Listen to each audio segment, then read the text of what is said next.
Bedtime book for Wednesday, starting at page 404. Don't let Ron see what's on those Slytherin badges, she whispered urgently. Harry looked questioning at her, but shook her head warningly. Ron had just ambled over to them, looking lost and desperate. Good luck, Ron, she said, standing on a tiptoe and kissing him on the cheek. And you, Harry? Ron seemed to have come to himself slightly when they walked across the great hall. He touched the spot where his face at Hermione had just kissed him, looking puzzled as though he were not quite sure what just happened. He seemed too distracted to notice around him, but Harry cast a curious glance at the crown-shaped badges as they passed the Slytherin table, and this time they made out the words etched onto them. Weasley is our king.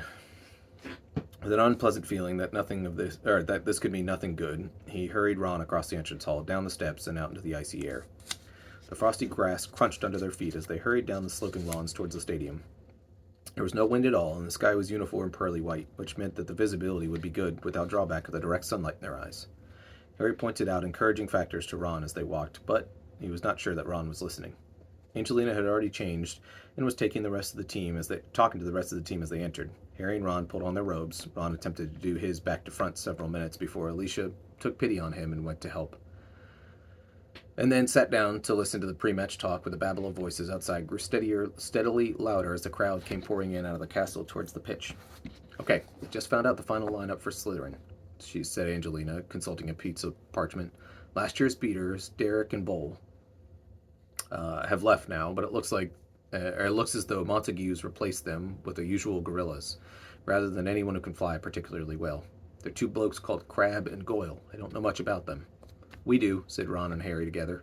Well, they don't look too bright enough to tell one end of the broom from another, said Angelina, pocketing her parchment. But then I was always surprised Derek and Ball managed to find their way onto the pitch without signposts. Crabbe and Goyle are the same mold, Harry assured her. They heard hundreds of footsteps mounting as they banked benches to the spectator stands now. Some people were singing, though Harry could not make out the words. He was starting to feel nervous, but he knew his butterflies were nothing to Ron's, who was clutching his stomach and staring straight ahead, his jaw set and complexion pale gray. It's time, said Angelina in a hushed voice, looking at her watch. Come on, everyone. Good luck. The team rose, shouldered their brooms, and marched off in a single file out of the changing room and into dazzling sky. The roar of the sound greeted them, in which Harry could still hear singing, though it was muffled by some cheers and whistles. The Slytherin team were standing waiting for them. They, too, were wearing those silver crown-shaped badges. The new captain, Montague, was built in the same lines as Dudley, with massive forearms like hairy hams. Behind him lurked Crabbe and Goyle, almost as large, blinking stupidly and swinging their new beater bats. Malfoy stood to one side, the sun gleaming on his white blonde head. He caught Harry's eye and smirked, tapping the crown-shaped badge on his chest. Captain, shake hands, ordered the Empire Madam Hooch, who Angelina and Montague reached out at each other. Harry could tell that Montague was trying to crush Angelina's fingers, though she did not wince. Mount your brooms. Madam Hooch placed her whistle in her mouth and blew. The balls were released and the 14 players shot upward.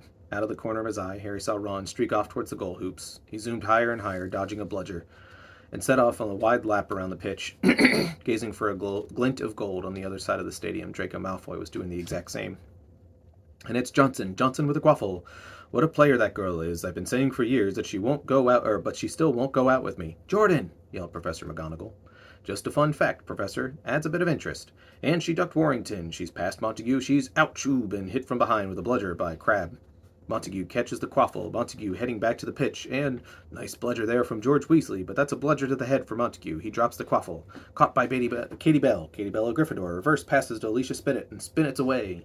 Lee Jordan's commentary rang through the stadium, and Harry listened as hard as he could through the wind whistling in his ears, and the din of the crowd, all yelling and booing and singing. Dodges Warrington. Avoids bludger. Close call, Alicia, and the crowd's loving this. They just listen to them. That's what what are they singing? As Lee paused to listen to the song as it rose louder and clear from the sea of green and silver in the Slytherin sections of the stands. Weasley cannot save a thing, he cannot block a single ring, that's why Slytherins all sing, Weasley is our king. Weasley was born in a bin, he'll always let the quaffle in. Weasley will make sure we win, Weasley is our king.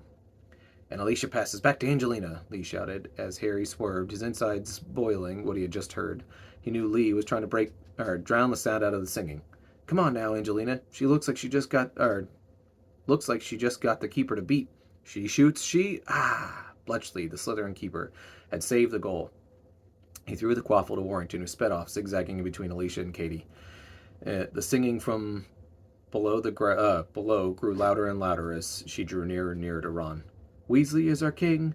Weasley is our king. He always lets the quaffle in. Weasley is our king. Harry could not believe himself, abandoning his search for the snitch.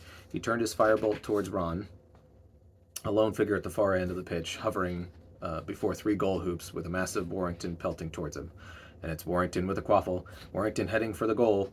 He's out of the bludger range just to keep the keeper ahead. A swell of song rose above the Slytherin stands. Weasley cannot save a thing. He cannot block a single ring. Pick up tomorrow. Love you very much, buddy. Good night.